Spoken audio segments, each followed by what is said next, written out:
Ooh, this is new and unexpected. Wait, what is this? The Wizard of Oz? Well, we are in Kansas. And Imogen is kind of like Toto.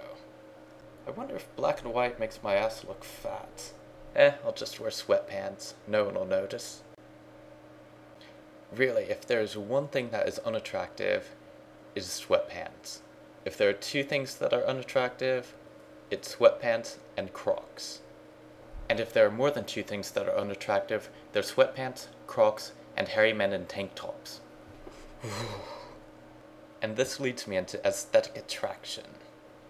Holy shit, did I just make a somewhat meaningful transition there? This calls for celebration. Cheers. Wait, now I would say I have somewhat of a high aesthetic attraction drive, however you want to put that. Well, there are a fair amount of physical features that I do find attractive. A fair amount of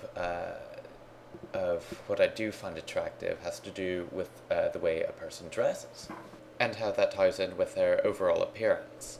Now, Thursday night, when I should have been finishing this video and uploading it, I was at a dance party. And there was this girl there who was incredible.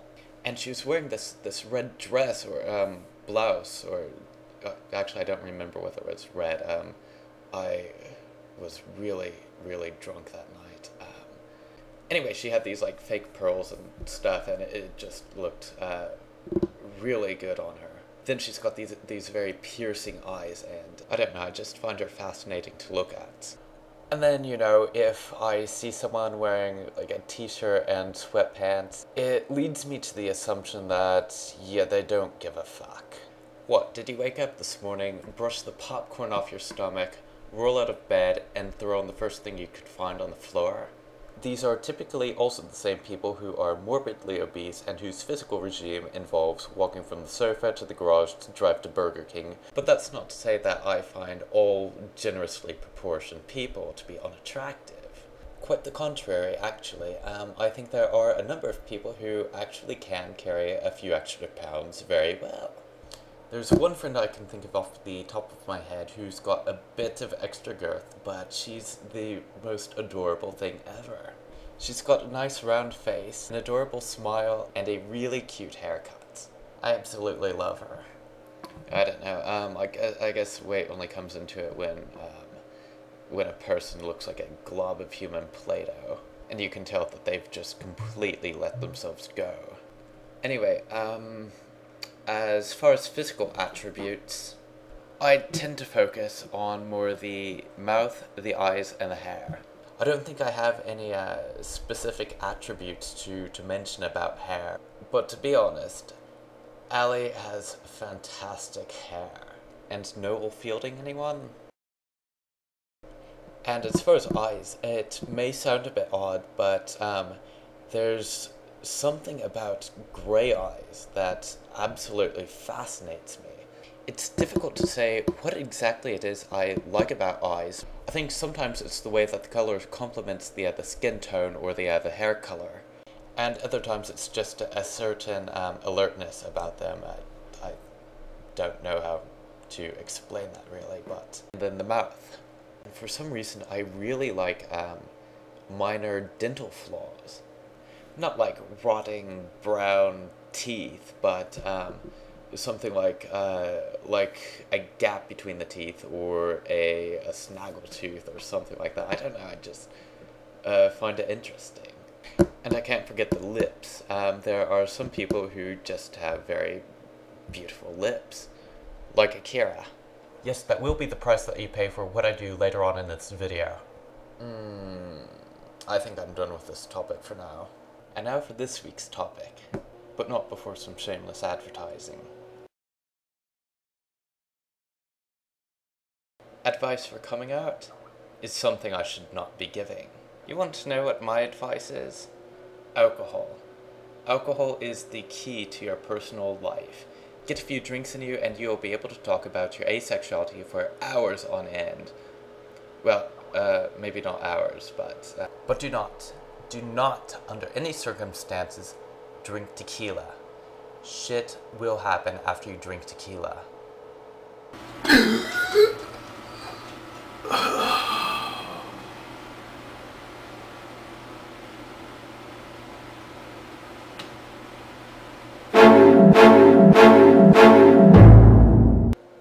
and do it.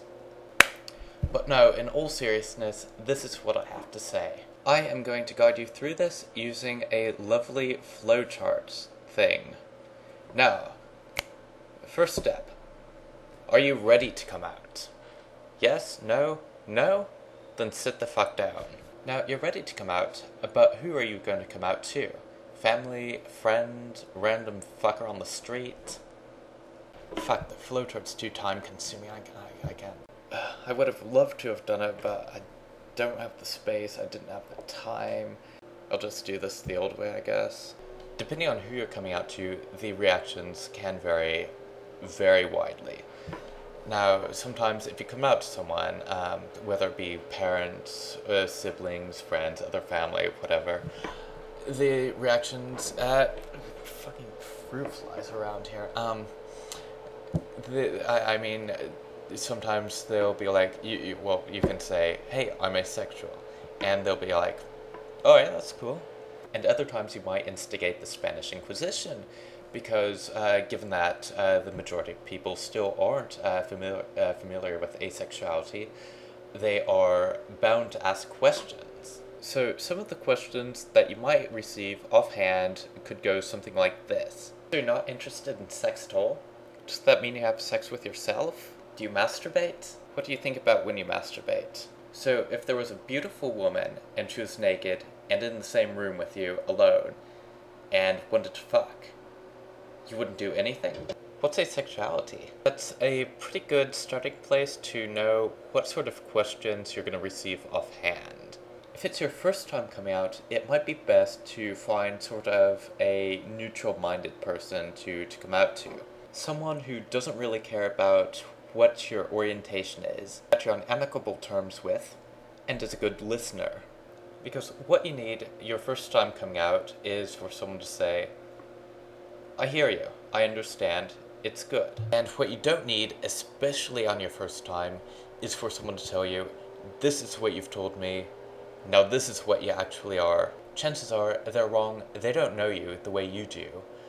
But nevertheless, that can be incredibly humiliating if you don't know what to say back. So in the beginning, just stick with people that you know are going to have a safe reaction to it, and then work your way up.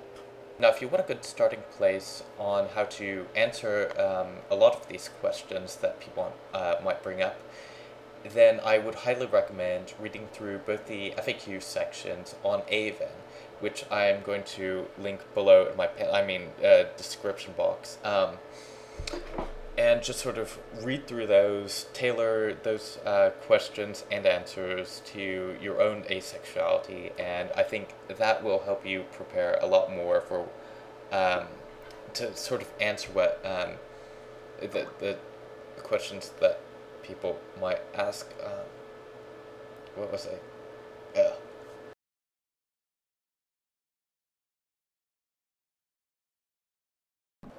Now, because this video, as well as many others to come, I'm sure, will be horribly late in being uploaded, I am going to start adding bonus shit. So what I want for you to do is post some sort of comment or video response or something, just giving me some sort of insane, god damn it, task or adventure to do. It sort of gives it a Dr. Strangelove vibe. Man fear, I can walk! Yeah, there are a couple of squirrels outside taunting Imogen, and it's driving her insane. By the way, I'm not wearing pants. Do you see the squirrels?